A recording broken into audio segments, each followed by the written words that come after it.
Hola a todos, espero que se encuentren muy bien. Ya sé que teníamos un poco olvidado el canal, pero pues les traigo nuevas noticias, como que por ejemplo tenemos un set de grabación completamente nuevo patrocinado por el Esposito y tenemos un nuevo acompañante en las grabaciones que es Rufito. Les presento a Rufito. Bueno, para regresar y que estén motivados nuevamente a estar atentos al canal, escogí un tema que creo es muy importante y es la vacunación contra coronavirus en niños. ¿Por qué? Porque esto se implementó apenas en la última semana de octubre en nuestro país y a partir de entonces tenemos muchas dudas de si sí vacunar, no vacunar a los niños. Puede ser más grave la vacuna que la misma enfermedad, a los niños les da enfermedad leve, ¿por qué tienen que estar vacunados? Y todo lo demás. Entonces, la idea de este video es poder resumir un poco y de forma breve y de forma clara, va más dirigido hacia padres de familia para convencerlos de sí vacunar a sus niños. Bueno, entonces empecemos. ¿Cuál sería la primera razón para vacunar a los niños? Porque los niños sí se enferman. Entonces, a lo largo de la pandemia hemos creído que es que los niños se infectan poco, es que cuando se infectan es una forma leve, es como una gripa o a veces ni se enteran y demás. Pues no es del todo cierto. Aproximadamente en los diferentes países que tienen estudios, y hablando específicamente de Colombia, el 10% de los pacientes infectados son niños, así que sí se infectan. Y además sí pueden infectarse de forma grave, pueden terminar en una neumonía, pueden terminar en una unidad de cuidados intensivos y pueden hasta morir por coronavirus, aunque es mucho menos frecuente que en los adultos, también ocurre y hay niños que tienen un mayor riesgo, los niños más pequeños, menores de 1 año, los niños que sufren del corazón, que sufren de los pulmones. Bueno, todos los niños que tengan enfermedades crónicas están en un riesgo mayor. Entonces, primero desmitificar eso porque los niños sí se enferman de coronavirus. Segundo, además de enfermarse, los niños pueden transmitir la infección. Ellos pueden ser portadores del coronavirus y pueden transmitirlo a nosotros adultos y también entre otros niños. Entonces, si queremos que los niños regresen a la escuela y que puedan estar compartiendo con sus compañeros, porque también es claro que uno no puede obligar a un niño a tener el tapabocas todo el tiempo o estarse lavando las manos todo el tiempo. Ya deberíamos estarlos educando en eso, pero sabemos que son niños y es difícil. Entonces, si queremos evitar esa transmisión, debemos estar a favor de la vacunación. La tercera, porque los niños también se complican.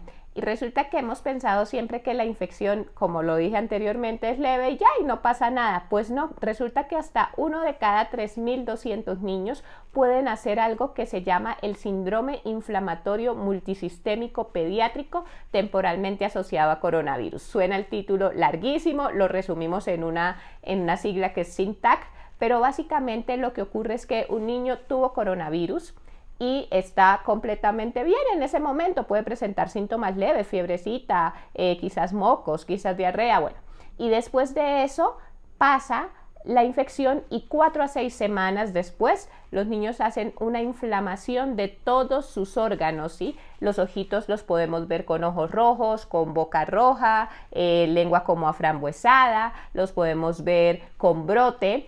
Y se presentan también, y esto es una señal de alarma y debemos estar atentos a eso, con dolor abdominal muy fuerte y diarrea, y se puede confundir con una apendicitis.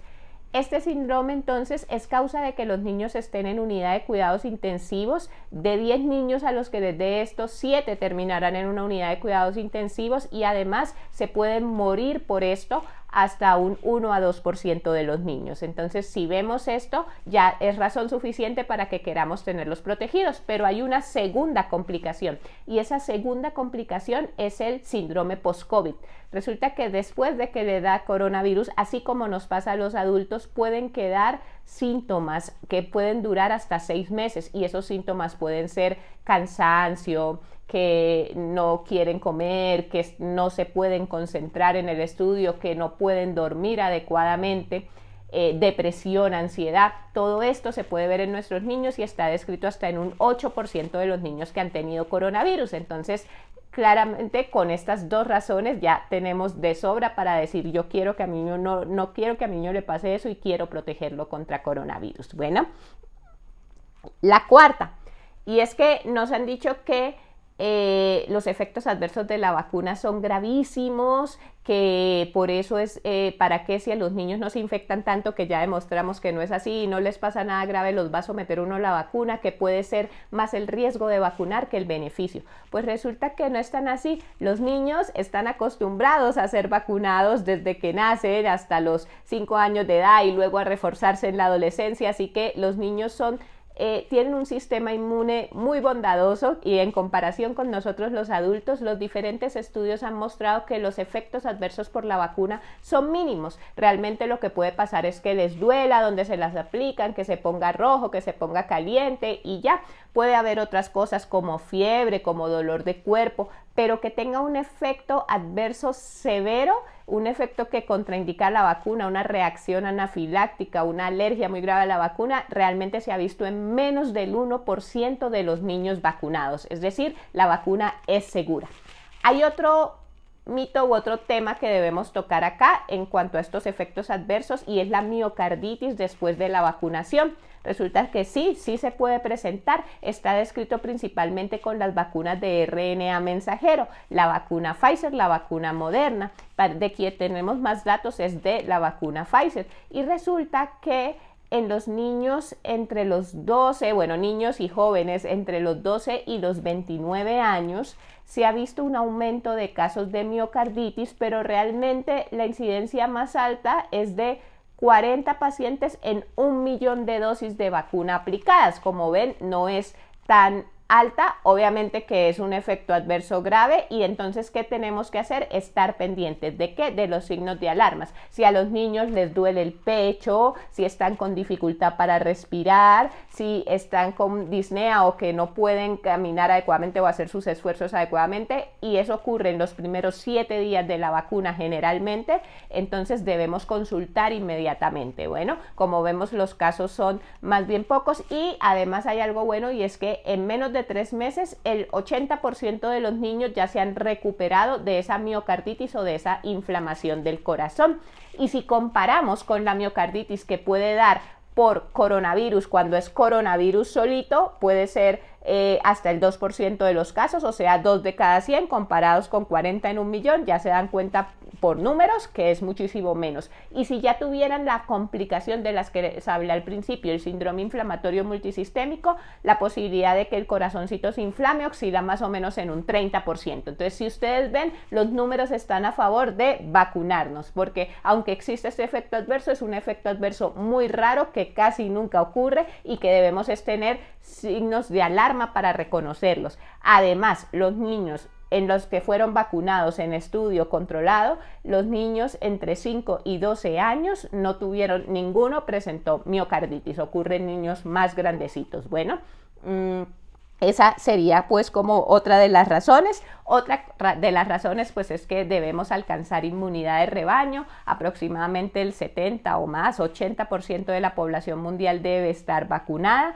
para que de esa forma podamos algún día decir que esta pandemia es una historia, porque ya sé que a todos nos tiene aburridos y todos quisiéramos regresar a la normalidad, pero si no es a través de la vacunación, difícilmente esto se va a lograr. Necesitamos estar protegidos todos. Bueno, por otro lado, como ya les había mencionado, los niños merecen ser niños y volver a ser niños y poder socializar con otros niños.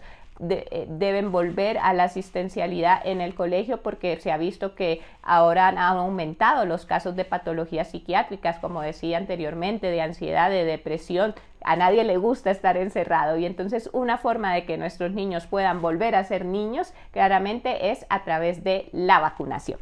Listo. Por si estas razones no fueron poco, ahora vamos a hablar de cuáles vacunas le administro. Actualmente en el país están 2 vacunas, que es la vacuna Pfizer y que es la vacuna Sinovac. Diferencias entre esas vacunas para que entendamos un poco. La Pfizer es una vacuna de RNA mensajero, que es la tecnología nueva que se ha desarrollado para coronavirus, no tan nueva, esto lleva como unos 10 años trabajándose con virus de la misma familia y básicamente es como insertar una partecita del material genético del virus para que mi cuerpo lo reconozca y desarrolle anticuerpos.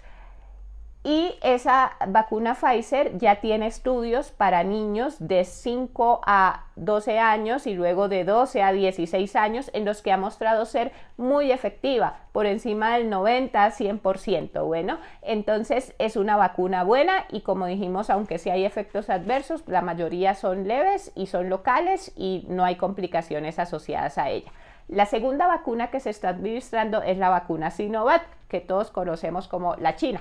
Entonces no me vayan a creer que porque es la china es la mala, no, a veces también lo chino puede ser bueno y barato. Entonces, esta vacuna Sinovac es una vacuna inactivada, lo que se hace básicamente es pasar al virus por muchos procesos para matarlo completamente, es un virus muerto y lo que se inyecta es el virus ya muerto para que la persona produzca las defensas o los anticuerpos. Con esta vacuna de Sinovac, aunque los estudios son más pequeños, no incluyen tantos pacientes como Pfizer, de cualquier manera se ha visto que los niños tienen muy baja posibilidad de hacer efectos adversos, menos del 1%, que además levantan buena respuesta o digamos sus defensas para la vacuna se presentan en el 96 a 100% de los pacientes, y que pues es una vacuna efectiva y buena, y además es la vacuna el tipo de vacuna con el que estamos acostumbrados a vacunar a nuestros niños. Es lo que hacemos por ejemplo con la pentavalente, la hexavalente,